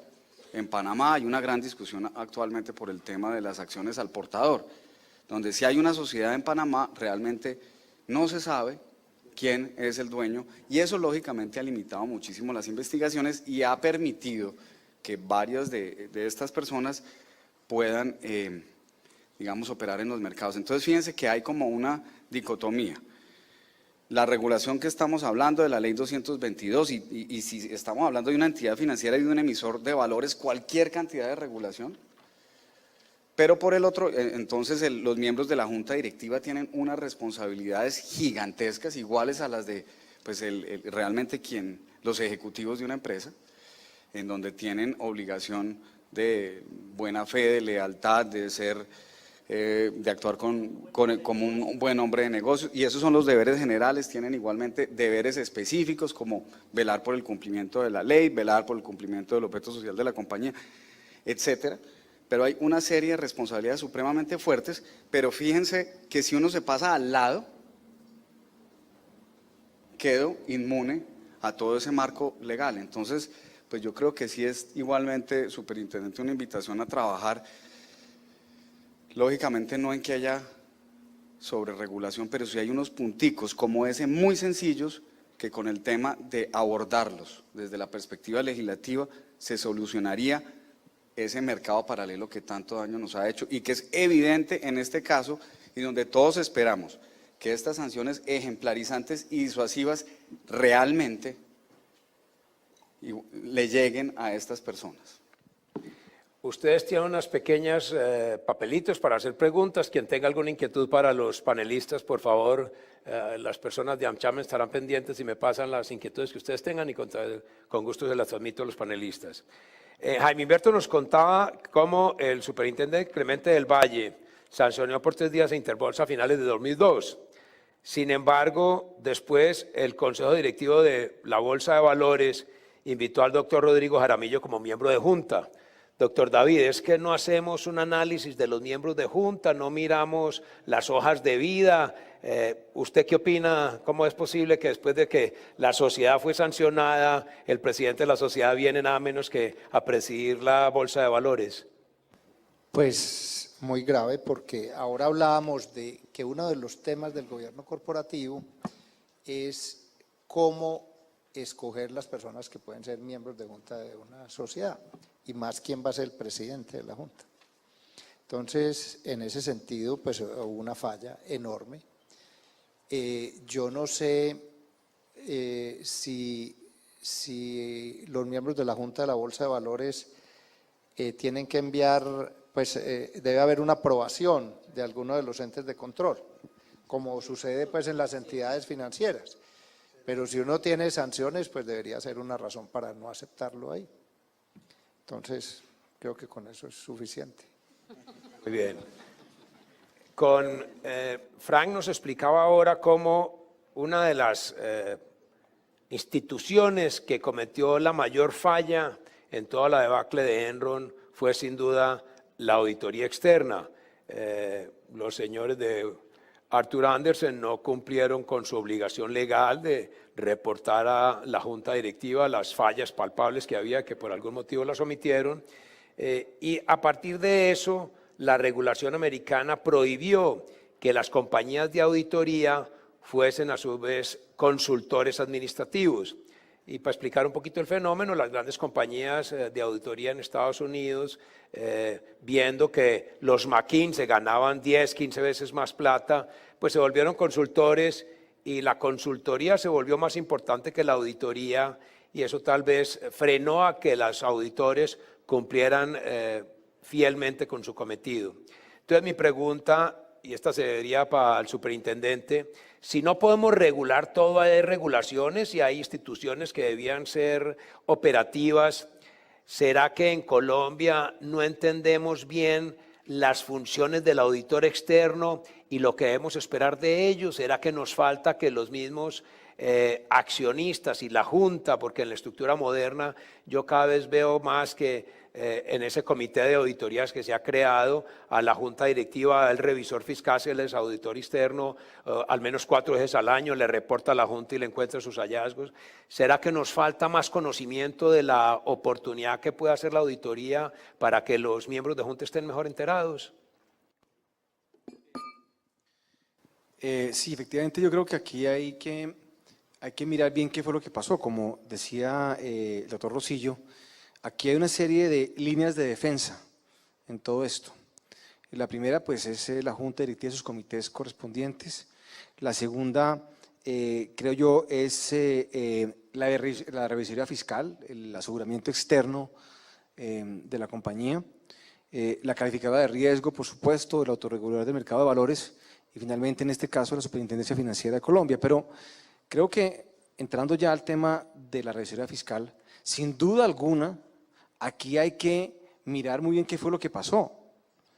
En el caso de Interbolsa, la Reserva Fiscal era una compañía internacional, una compañía con una franquicia internacional. Creo yo que de las 5 principales que hay en el mundo. Entonces, sin hacer un juicio de valor, creo que de todos modos hay que preguntarse muy bien qué papel están jugando esas personas, quienes supuestamente deben velar por la protección de los dineros de los accionistas en la compañía. Entonces, lamentablemente, en Colombia, yo no diría que hay tanta impunidad, digamos, del tema financiero. O sea, hay gente que se ha muerto en los delitos financieros. El señor Félix Correa se murió en la cárcel. El señor Mosquera estuvo preso no sé cuántos, casi una década. Jaime Mosquera. El señor Jaime Mikkelsen estuvo preso muchos años en Colombia y prácticamente fugado el resto de su vida. El señor Lloreda, por ejemplo, está fugado. Entonces, yo no diría, y condenado a 15 años de cárcel, si no estoy mal. Entonces, no es que no haya ninguna sanción, pero sin entrar en ese tema, el caso de los revisores fiscales, sí es notable que no puedo decir lo mismo ni dar ejemplos de revisorías fiscales que se hayan tenido que liquidar, que se hayan tenido que ir del país, que se hayan tenido que suspender operaciones, como es el caso, por ejemplo, si no estoy mal, de KPMG en Chile, con el tema de la Polar, que fue, según lo que me han informado, prácticamente expulsada del país por cuenta de esa debacle. El caso de Arthur Andersen en Enron, que llevó a la liquidación de la compañía. Y, por supuesto, que tiene que haber responsabilidades de los revisores fiscales en todo esto. Pero volviendo a mi pregunta, menos del 20% de las empresas en Colombia tienen comité de auditoría a nivel de junta directiva. Muestra que muchos miembros de junta no entienden su responsabilidad con los accionistas, porque como miembro de junta no solo tienen funciones estratégicas y de previsión, sino funciones de control. Entonces, que tan pocas juntas en Colombia tengan comité de auditoría muestra como una falta de conocimiento de su obligación. No sé si Albaluz, con su experiencia, nos puede contar algo al respecto. Yo creo que total. Yo creo que la gran mayoría de las juntas directivas, me atrevo a asegurar, no entienden la responsabilidad que tienen encima. Yo les decía que cuando yo entendí la responsabilidad de las juntas directivas, de pronto en un momento dije, no voy a volver a hacer eso en mi vida, porque me parece el papel más complicado del mundo, porque uno tiene la responsabilidad del gerente sin ir a la compañía permanentemente y solo con 2 horas mensuales es toda la responsabilidad que tienes encima. Entonces yo creo que en realidad nos hace mucha falta hacernos conscientes de la responsabilidad que tenemos, no solo por la ley, sino porque yo creo que cuando a una compañía le va mal siendo uno miembro de junta directiva, pues la responsabilidad de que le fue mal es de uno. O cuando a una compañía le va bien, la responsabilidad de que le fue bien también es de uno. Puede que no sea uno el ejecutor, pero uno sí hace la dirección y la estrategia total de esa compañía. Entonces, yo creo que sí hace falta darse uno cuenta más de las responsabilidades. El tema del comité de auditoría, cuando Frank nos contó que él era del comité de auditoría de Bloomberg, yo dije, qué valiente. Después de lo que le pasó a uno aceptar un comité de auditoría, a mí me mientan un comité de auditoría hoy y la verdad me da sustico, hago parte solamente de uno. Me da mucho susto porque la responsabilidad es total, todo lo que haya en los estados financieros, toda la información que se revele al mercado y lo demás es responsabilidad de uno como miembro del comité de auditoría. Y la verdad, yo creo que los revisores fiscales juegan un papel muy importante en todo esto. Yo creo que también llamó la atención que no solamente tenemos que aprender los miembros de junta, y yo creo que los revisores fiscales también tienen que, y los auditores, empezar a mirar cuál es su papel, qué es lo que realmente están haciendo para que se eviten este tipo de catástrofes, porque ellos sí están metidos dentro de las compañías en el día a día y deberían alcanzar a visualizar los riesgos que las compañías están sufriendo. De hecho, tengo una anécdota en el libro sobre el comité de auditoría, donde una hora antes de todo lo sucedido, nosotros preguntamos al auditor, al revisor fiscal de frente, ¿hay algo de lo que nos debamos preocupar? Todo el mundo dijo, no, todo perfecto. ¿Hay algo en los estados financieros que nosotros vamos a ver? No, todo perfecto. ¿Hay algún problema con la liquidez? ¿Ustedes conocen el tema de riesgos de la compañía?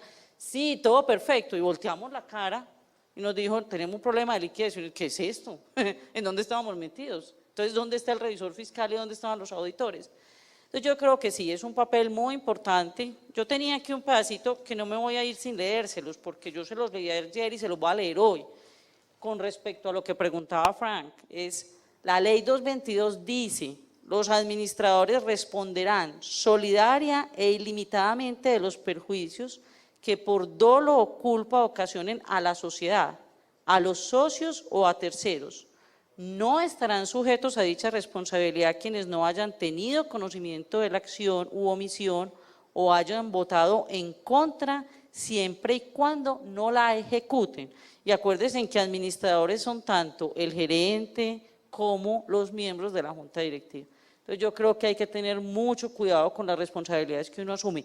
No volarse de ellas, también como lo dije ayer, porque qué pesar que los buenos miembros de junta directiva, y repito también, yo me considero un muy buen miembro de junta directiva, se vayan a ir de las empresas. Necesitamos muy buenos miembros de junta directiva, lo que hay que entender es la responsabilidad que se les delega. Frank, yo veo un cambio dramático en la cultura en las juntas en Estados Unidos después de Enron y WorldCom. Antiguamente, y todavía muchas empresas tienen, el presidente ejecutivo es el presidente de la junta directiva, lo cual le da un poder inmenso en el manejo de la junta. Sin embargo, en estos últimos 8 o 10 años, cada vez más de las grandes empresas americanas han separado la función. Si no me falla la memoria, un 35% de las 1000 de Fortune ya tienen el chairman de la junta, que es el presidente, diferente del presidente ejecutivo. Esto ha, digamos, empoderado mucho la junta. Tradicionalmente en Estados Unidos, el presidente ejecutivo tenía un gran poder, ya la junta está teniendo más poder. Y menciono eso porque lo que decía Alba Luz, porque dice Alba Luz, y aquí se ha mencionado varias veces, bueno, ¿cómo puedo yo como junta enterarme? No, eso es problema del presidente. Pero lo que tenemos que entender es lo siguiente, los accionistas nombran la junta y le delegan todo el poder a la junta es la que tiene que decidir. Si 2 horas es muy cortico, pues hágala de 8 horas. Si una reunión al mes es muy poquito, haga 3 reuniones. Pero el mandato se lo está dando los accionistas a la junta directiva y por eso me preocupa una cosa que dijo ahora el superintendente.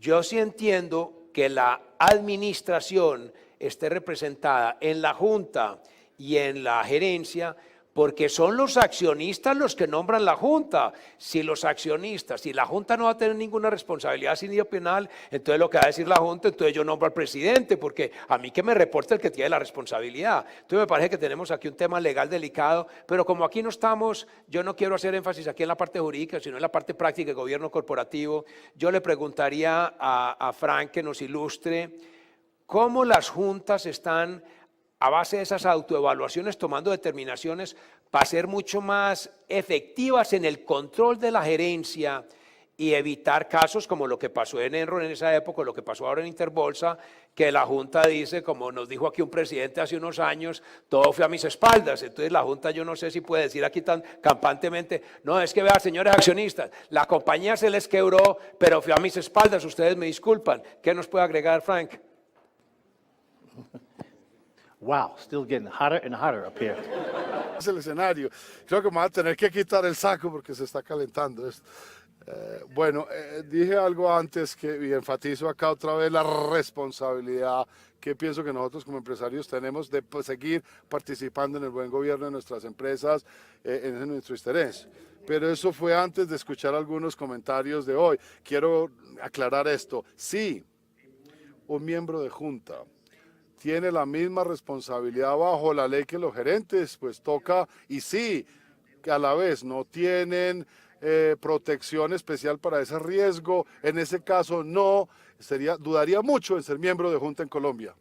Debo decirlos con sinceridad, después de escuchar esta situación. No pienso que incentivar, no quiero tener un desincentivo, un incentivo perverso para que no estén en junta. Yo creo que es un tema que creo que pongan sobre la mesa. No voy a sugerir que se vayan mañana a las juntas, es su país, es su sistema, es su responsabilidad, pero pienso muy problemático esa responsabilidad que tiene y no creo que sea algo constructivo en términos de atraer el talento y el tipo de personas que queremos tener en las juntas directivas. Ahora, avanzando al tema, a la pregunta, algo que mencionó Alba Luz, es que ella le negaron información. no sé ni cómo atender a esa situación, o sea, donde uno le niegan información, particularmente si se es miembro de junta y de la administración bajo la ley en Colombia. Es inconcebible cómo puede pasar y cómo se puede tolerar tal situación en Colombia. Para mí es la base para echar instantáneamente al gerente en ese momento, en el acto, punto.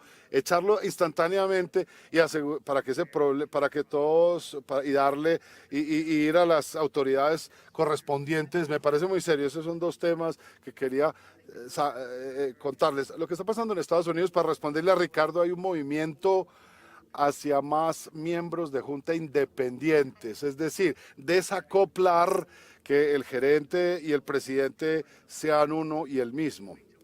Estamos avanzando hacia eso porque aun cuando no creo que no haya una preponderancia en Estados Unidos, no ha sido un problema en el pasado, pero sí crea un conflicto de intereses tenue, o sea, sí hay un conflicto de intereses con ese doble sombrero, porque son dos roles realmente. Y si el gerente general es el presidente de la Junta,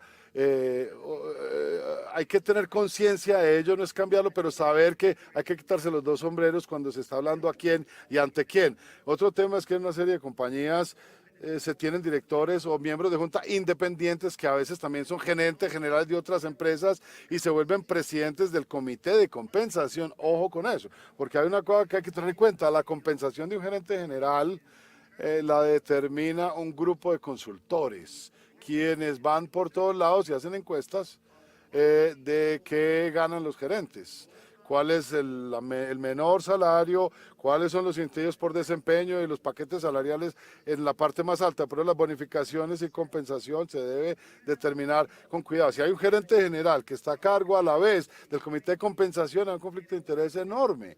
Puede que esté incentivado perversamente a asegurarse de que tenga la cifra más alta. Esas son posibilidades, estoy diciendo, no que siempre pase, hay que tenerlo en cuenta cuando estructuren sistemas de gobernanza corporativa. Estas cosas en Estados Unidos se están mejorando, se están trabajando. El Sarbanes-Oxley, que es la regulación, después de Enron y otras reglas y regulación, muchas ha salido. De hecho, todos están tratando de mejorar transparencia y proteger a los accionistas, pero muchas de estas van a tener que refinarse en el tiempo porque tampoco son perfectas y puede que haya incentivos perversos y consecuencias no pretendidas en que las compañías, por virtud de la regulación, sean menos competitivas, que es un riesgo. Pero si ser incompetitivo a corto plazo significa tener más responsabilidad por los actos a largo plazo, sigo estando a favor de más regulación. Trabajémoslo en el tiempo. No se puede dejar la puerta de Pandora abierta al tipo de abusos que hemos tenido. Eso sería irresponsable de los legisladores y los legisladores. Entonces hay que tener unas reglas claras, pero creo que deben mirarse de una manera constante para refinar, no solo hacer un borrador y dejarlas sin tocarlas nuevamente.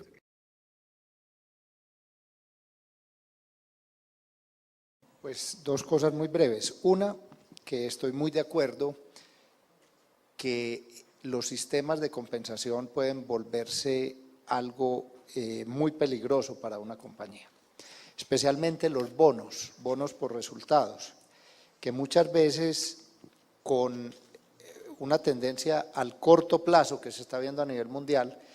Hablaba con un CEO importante de una compañía mundial y me decía que la vida la permanencia de un CEO en una compañía importante en el mundo está por debajo de 5 años en promedio. Entonces, una persona que va a permanecer, que espera permanecer 5 o menos años en una compañía, cuando va a negociar qué le van a medir para recibir un bono por resultados, no va a poner resultados de largo plazo porque no le van a tocar. Y eso es una de las grandes causas de los descalabros que vimos en el 2008 en el sistema financiero en Estados Unidos y de muchas de las cosas que hemos discutido aquí hoy. Entonces hay que tener mucho cuidado con los sistemas de compensación, que realmente en esos bonos se recompensen resultados que por el contrario refuercen la sostenibilidad de la compañía y el largo plazo. La otra cosa que quiero mencionar, ahora que hablábamos de los comités de auditoría, es cuántos gerentes o presidentes de compañía todavía piensan que el auditor interno depende de ellos. y le dan órdenes y además lo intimidan. Entonces, una de las líneas de defensa importantes de una organización es la auditoría interna, es tal vez de las más importantes. El auditor interno le debe reportar al comité de auditoría y hay muchos empresarios que no piensan eso. Y eso es un tema de gobierno corporativo bien delicado. Se nos está agotando el tiempo y el doctor David me pidió que estaba un poquito de prisa. No sé si tenemos tiempo para la última pregunta. Tengo un tema acá que me parece importante mencionar y es, nos enseñaron que dime con quién andas y te diré quién eres. El señor Francisco Oñate era una persona que trabajaba muy de la mano. Ellos no pueden mencionar nombres porque están ocupando cargos muy importantes. Yo puedo mencionar nombres, entonces voy a ir al grano. Este señor Oñate era un tipo de bajo perfil, desconocido en el mundo empresarial, vivía en Panamá y cumplía siempre sus objetivos. Lograba sus metas si era necesario falsificando firmas o saltándose las normas, etc. Este era el alter ego nada menos que de Juan Carlos Ortiz, quien por supuesto ustedes compartirán conmigo que aparente no es símbolo de transparencia, pulcritud, y era el que Jaime Humberto con mucha decencia, y él no lo dijo, lo digo yo, pues era experto en crear sociedades y él se desaparecía de todo rastro.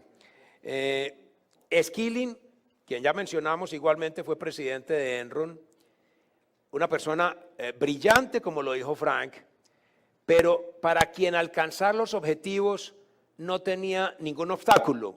O sea, el tema de cultura, de los medios era secundario, lo importante era alcanzar los objetivos. Entonces mi pregunta es, nuevamente con lo del comité de auditoría, cuando yo analizo las juntas directivas en Colombia, menos del 10% de las juntas directivas tienen un comité, digamos, de recursos humanos. ¿Quién estoy seleccionando? ¿Con quién estamos trabajando? ¿Qué estamos creando como capacitación para nuestro personal? ¿Cuáles son los planes de sucesión? Son temas que discuten muy poco nuestras juntas directivas. Entonces yo menciono acá una frase que a mí me parece que nos la debíamos tener como mantra en todas las juntas directivas, y es cuando el señor Edison junta su compañía Edison General Electric Company con la Thomson Houston Company, que forma nada menos que General Electric, una compañía de 130 años de existencia que ha estado en el ranking mundial de la mejor administrada, la más admirada, una compañía que pocos escándalos ha tenido en sus 130 años. De hecho, fue una de las 12 compañías que cuando se creó el Dow Jones estaba dentro del índice del Dow Jones y es la única que queda de hace 130 años de esas 12 compañías que empezaron en el Dow Jones. Entonces, Edison, muy inteligente, se dio cuenta que el gerente de la otra compañía que estaban adquiriendo, un tipo brillante, y él humildemente dice, no, que gerencia el grupo nuevo, el nuevo gerente se llamaba Charles Coffin, quien reunió a todos los empleados en esa primera acta de fusión y les dice, yo quiero recordarles que nuestro éxito no dependerá de los bombillos, los motores o ninguno de nuestros productos. Nuestro éxito dependerá exclusivamente de la calidad de la gente que contratemos y la formación que le demos. Han sido fieles a ese principio y General Electric lleva más de 100 años como una de las compañías más admiradas del planeta. Ayer Jaime Humberto nos contó una experiencia que yo quisiera que nos repitiera, porque es donde le damos valor a las empresas.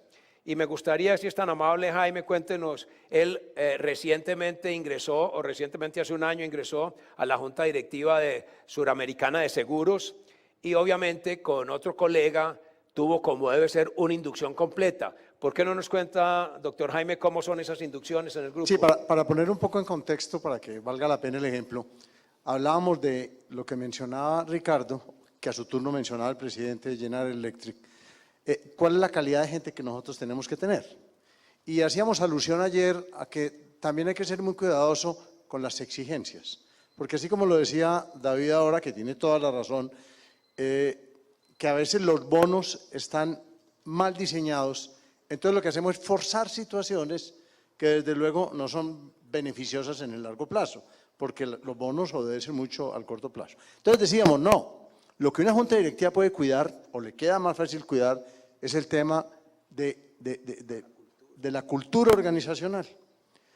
Yo actualmente estoy en 4 juntas directivas, de las cuales me siento feliz, orgulloso, me siento tranquilo, sé que moralmente están en el más alto estándar.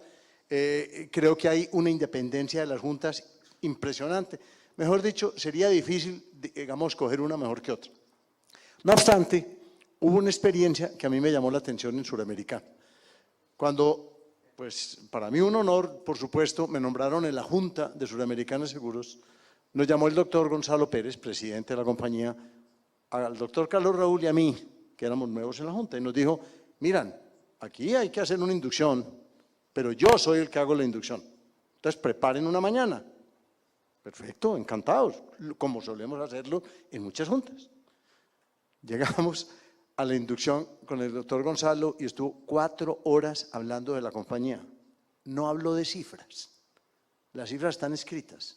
Habló de la cultura organizacional, habló de lo que en Suramericana se hace sí o no y lo que no se hace por encima de nada. Y nos puso, digamos, nos embebió en la cultura en una forma tan impresionante que de verdad que uno sale pensando que llega a una compañía donde la cultura es la brújula.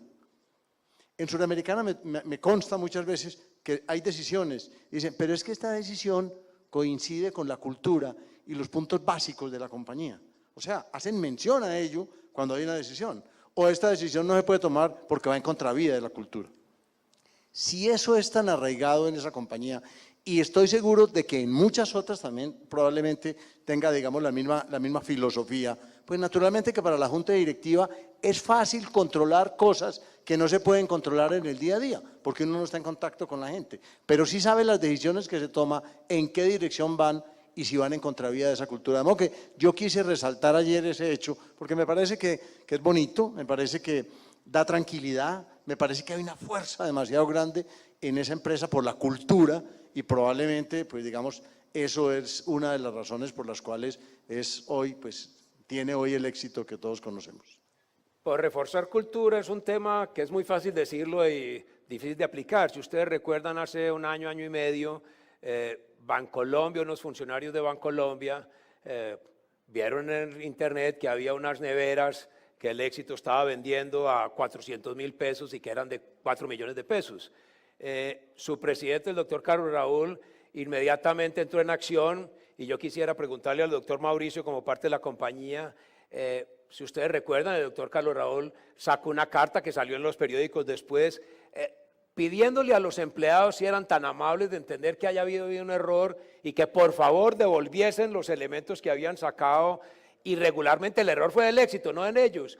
Pero yo creo que hay como un mensaje cultural importante que nos puede transmitir el doctor Mauricio, cómo se vivió eso al interior del banco y qué efecto tuvo.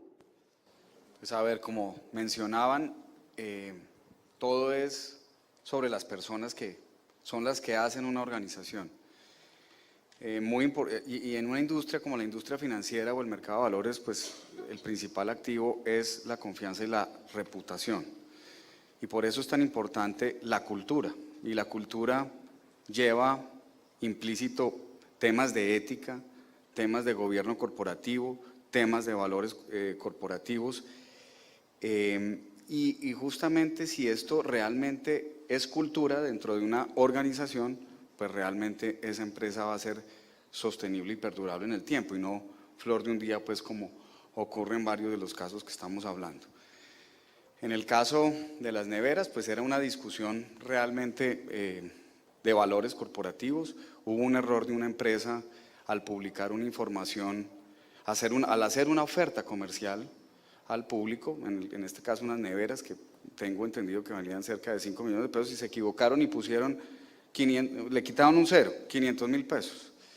Y lógicamente, pues eso desde la perspectiva legal es vinculante, en este caso para el Éxito. Y un poco la reflexión de Carlos Raúl fue, oiga, nosotros debemos aprovecharnos del error del otro, eso es realmente ético aunque sea legal. Y un poco la invitación fue para que reflexionaran si era correcto devolver las neveras y deshacer esos negocios. Lógicamente eso es un poco una reflexión sobre la ética empresarial muy profunda. Bueno, desafortunadamente el tiempo es implacable. Yo le ruego pues un aplauso para los panelistas y para Frank.